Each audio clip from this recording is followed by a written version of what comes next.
एकमात्र स्टेट हम रहे हैं जिन्होंने उस दिन भारत की भाषा के लिए भी कह दिया था कि हम हिंदी पढ़ लेंगे।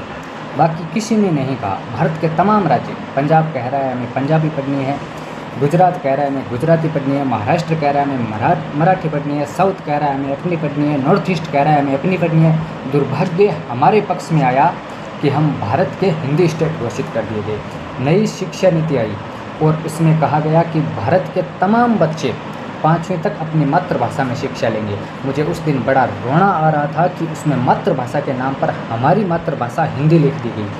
हिंदी हमारी मातृभाषा नहीं है। हमने नेहरू जी की बात मानी थी, हम इस देश की एकता, अखंडता और सुरक्षा के लिए अपनी जीभ कटवाई थी।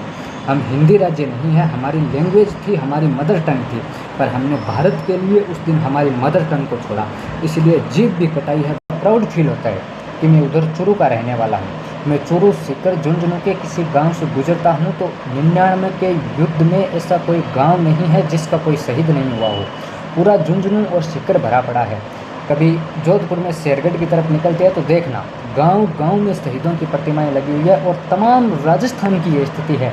और आज भी हमारा सिंगल आदमी कभी ये नहीं कहता कि हमें भारत से अलग कर दो। और 100 प्रॉब्लम होंगी हमारे यहाँ, हमने कभी इस बात को लेकर समझौता नहीं किया।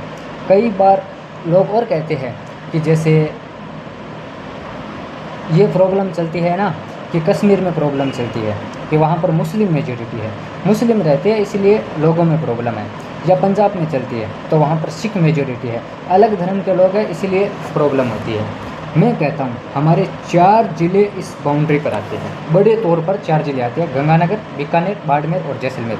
पूरी बाउंड्री मुसलमानों और सब। तुम्हारे लॉजिक बहुत अजीब से है, तुम उस लॉजिक को देना भी नहीं चाहते कि तुम्हारी समस्या क्या है। न तो तुम समस्याओं की जड़ों में जाना चाहते हो, यदि वो समस्या है जो तुम गिनाते हो तो वो तो हमारे राजस्थान में भी होती, पर हमारा कोई भी सिंगल आदमी इस प्रकार की बातें नहीं करेगा, क्योंकि इस मिट्टी की तासीर ही ऐसी है।